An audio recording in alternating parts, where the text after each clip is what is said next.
இறைவா நீயே அனைத்தும், இறைவா நீ நன்றாக இருக்க வேண்டும். வணக்கம். இன்றைக்கு நாம் ஒரு மிக மிக முக்கியமான ரொம்ப ஆழமான ஒரு விஷயத்தை பத்தி பேச போறோம். இது பெரும் மதிப்பிற்குரிய அன்புடன் அகத்தியர் மாமுனிவர் அவர்கள் நமக்கு வெளிப்படுத்தின ஒரு தெய்வீக ரகசியம். இந்த தகவல் நமக்கு எங்கிருந்து கிடைச்சதுன்னா, சித்தன் அருள் அப்படிங்கிற ஒரு வலைப்பதிவிலிருந்து. பதிவு எண் 998 இது இருக்கு. சந்தர்ப்பம் என்னன்னா, சிதம்பரத்துல அர்த்தஜாம பூஜை நடக்கும்போது ஒரு தனிப்பட்ட அன்பருக்கு நாடி வாசிச்சிருக்காங்க.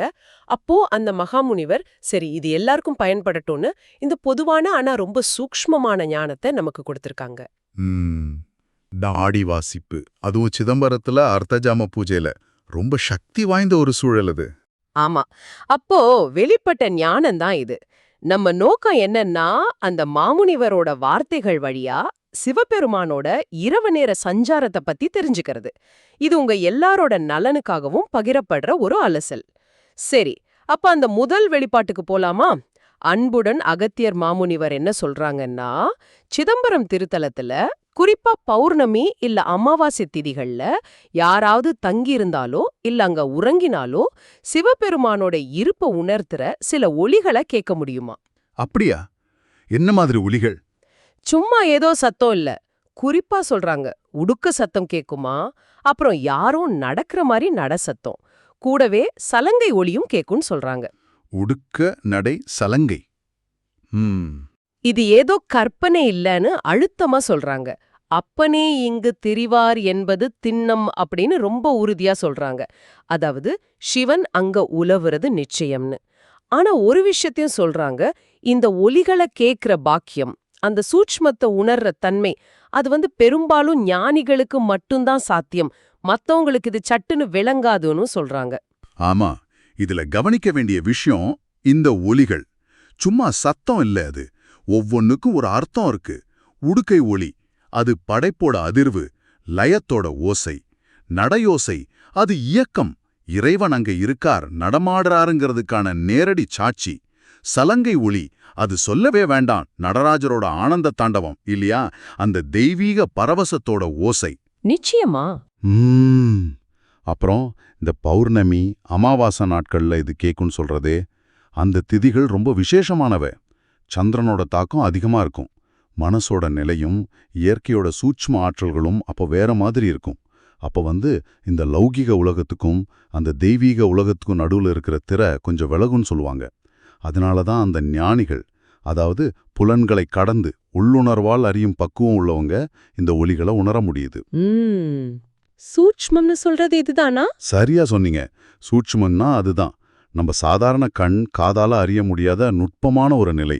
அந்த நிலையோட வெளிப்பாடு தான் இந்த ஒலிகள். இது வெறும் சத்தம் இல்ல, இறை இருப்போட அதிர்வு. ஆக முதல் விஷயமே ரொம்ப ஆச்சரியமா இருக்குல்ல? ஏன் கேக்குதுன்னு மாமுனிவர் விளக்குறாங்களா? ஆமா, இங்கதான் விஷயம் இன்னும் ஆழமாகுது. அந்த ஒலிகள் ஏன் கேக்குதுங்கிறதுக்கு காரணமா அன்புடன் அகத்தியர் மாமுனிவர் ஒரு மிக மிக சூக்ஷ்மமான விஷயத்த சொல்றாங்க. இதுக்கு முன்னாடி யாரும் இப்படி விளக்கலைன்னு அவரே சொல்றாரு. ஓஹோ, என்ன அது? சிவபெருமானோட இரவு நேர பயணம். சிவபெருமானோட இரவு நேர பயணமா? ஆமா, அவர் ஒரு வரிசையை சொல்றாரு. அதாவது சிவபெருமான் ராத்திரியில முதல்ல சிதம்பரத்துல உலா வருவாராம். அங்க கொஞ்ச நேரம் அமர்ந்திருப்பாராம். சிதம்பரம் ஆகாயத்தலம், அங்கிருந்து தொடங்குறாரா? ஆமா, சிதம்பரத்துக்கு அப்புறம் நேரா திருவண்ணாமலைக்கு வருவாராம். அங்க அவரு சும்மா சுத்தி திரிவாருன்னு சொல்றாங்க. திருவண்ணாமலை நெருப்புத்தலம், சரி. அண்ணாமலைக்கு அப்புறம் அடுத்த இடம் ஏகாம்பரம்னு சொல்ற காஞ்சிபுரம். அங்கிருந்து காலத்தி, அதாவது திருக்காலஹஸ்திக்கு போவாராம். காளஹஸ்தி காட்சித்தலம்.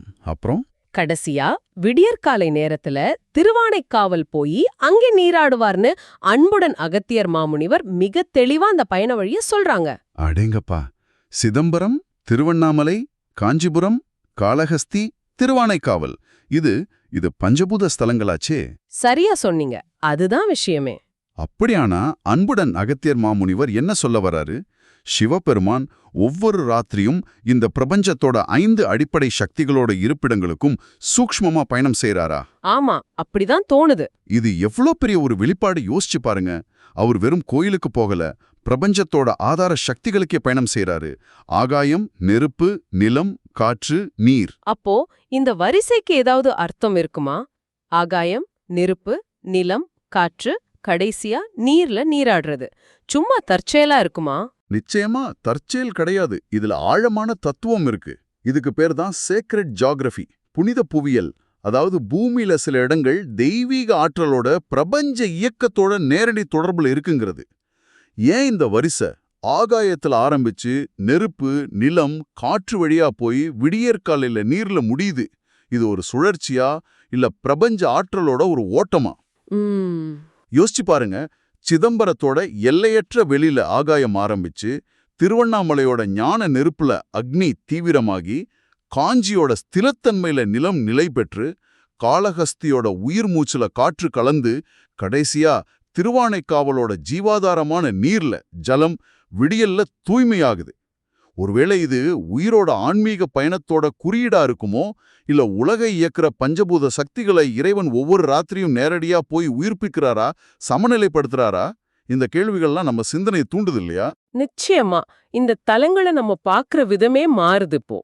அவை வெறும் கோயில்கள் இல்ல, பிரபஞ்ச இயக்க மையங்கள் மாதிரி தோணுது.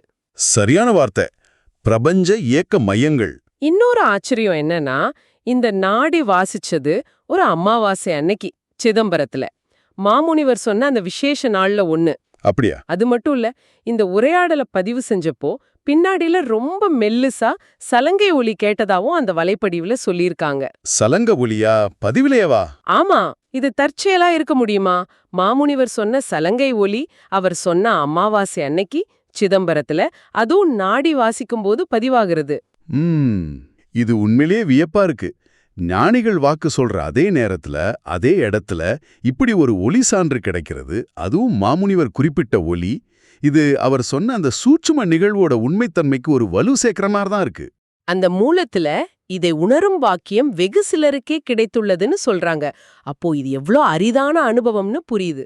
ஆமாம், எல்லோராலையும் இதை உணர முடியாது. நம்ம புலன்களுக்கு ஒரு எல்லை இருக்கு இல்லையா? உண்மைதான். ஒரு பக்கம் அகத்திய மாமுனிவரோட வாக்கு, இன்னொரு பக்கம் இந்த பின்னணி ஒலி. அங்க இருந்தவங்களுக்கு எப்படி இருந்திருக்கும்னு நினைச்சு பார்க்கவே சிலிர்க்குது. ஆனா இது நிறைய பேருக்கு நம்புறதுக்கு கஷ்டமா இருக்குமே, வெறும் கதை மாதிரி. நல்ல கேள்வி. இது மாதிரியான அனுபவங்களை நம்ம எப்படி பார்க்கணும்? இது எங்க நடக்குது? தெய்வீகம், சூக்ஷ்ம உலகம், மனிதனோட உள் உணர்வு, இது மூணும் சந்திக்கிற ஒரு புள்ளியில தான் இது சாத்தியமாகுது. குறிப்பா சிதம்பரம் மாதிரி அதிர்வுகள் அதிகமுள்ள இடங்கள்ல, க்ஷேத்திரபலம், அமாவாசை மாதிரி விசேஷ காலங்கள்ல, காலபலம், இந்த சந்திப்பு நிகழ வாய்ப்பு அதிகம். சரி, இது வெறும் நம்பிக்கைன்னு பார்க்காம ஒரு சாத்தியக்கூறு, ஒரு பாசிபிலிட்டி அப்படி பார்க்கலாம். நம்ம ஐம்புலன்கள் சொல்றது மட்டும்தான் உண்மையா? அதுக்கு அப்பால ஆற்றல்கள், இயக்கங்கள் இல்லையா? இன்னைக்கு விஞ்ஞானமே பல பரிமாணங்கள் இருக்கலாம்னு சொல்லுது. ஆமா, சித்தர்களும் ஞானிகளும் அதை தான் சொல்றாங்க.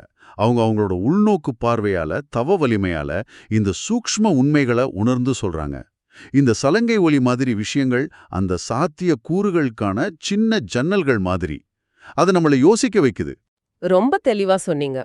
நம்ம அன்றாட புலன்களுக்கு அப்பால ஒரு பெரிய யதார்த்தம் இயங்கிட்டு இருக்குன்னு இது ஞாபகப்படுத்துது.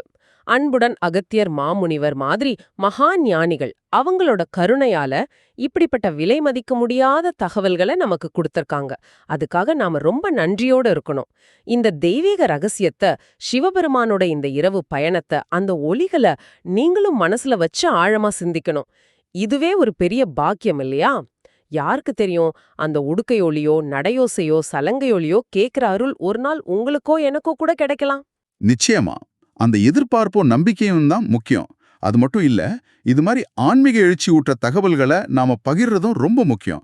இது வெறும் செய்தி இல்ல, இது அன்புடன் அகத்தியர் மாமுனிவர் கொடுத்த ஞான பிரசாதம். ஆமாம், சிவபெருமானோட இந்த அற்புத பயணம், அவரோட இருப்ப உணர்த்துற சூக்ஷ்ம ஒளிகள் பத்தி தெரிஞ்சுக்கும் போது அது கேட்கிற ஒவ்வொருத்தருக்கும் ஒரு மன அமைதிய, பக்திய கண்டிப்பா கொடுக்கும். அதனால இந்த ஞானம் உங்களோட நிக்காம நிறைய பேரை போய் சேரணும். இந்த ஆழமான பார்வை, இந்த தெய்வீக ரகசியத்தை உங்களுக்கு தெரிஞ்ச நண்பர்கள், உறவினர்கள், வாட்ஸ்அப் குழுக்கள், ஃபேஸ்புக், யூடியூப்னு எல்லா சமூக ஊடகங்கள்லையும் தயவு செஞ்சு பகிர்ந்துக்கோங்க. உண்மைதான். இது யாருக்கோ ஒருத்தருக்கு பெரிய மன ஆறுதலையும் அவங்க ஆன்மீக தேடல்ல ஒரு உத்வேகத்தையும் கொடுக்கலாம். இதுவும் நாம செய்யற ஒரு இறைத்தொண்டு தான், ஞானதானம் மாதிரி.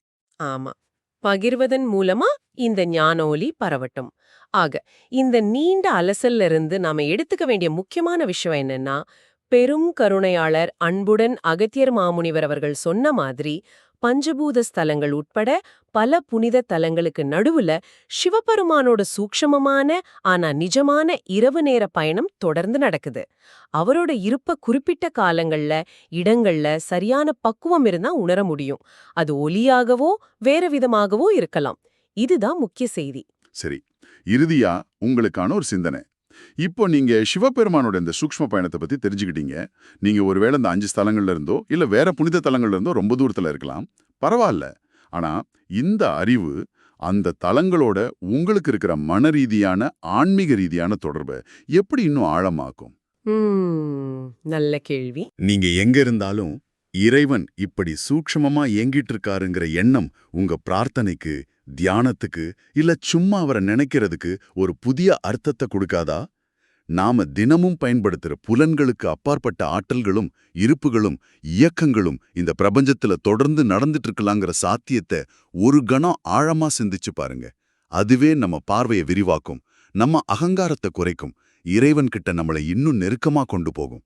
ஓம் அன்னேஸ்ரீ லோபாமுத்ரா உடனுரை தந்தை அகத்திய மாமுனிவர் திருவடிகளில் சமர்ப்பணம். சர்வம் சிவார்ப்பணம்.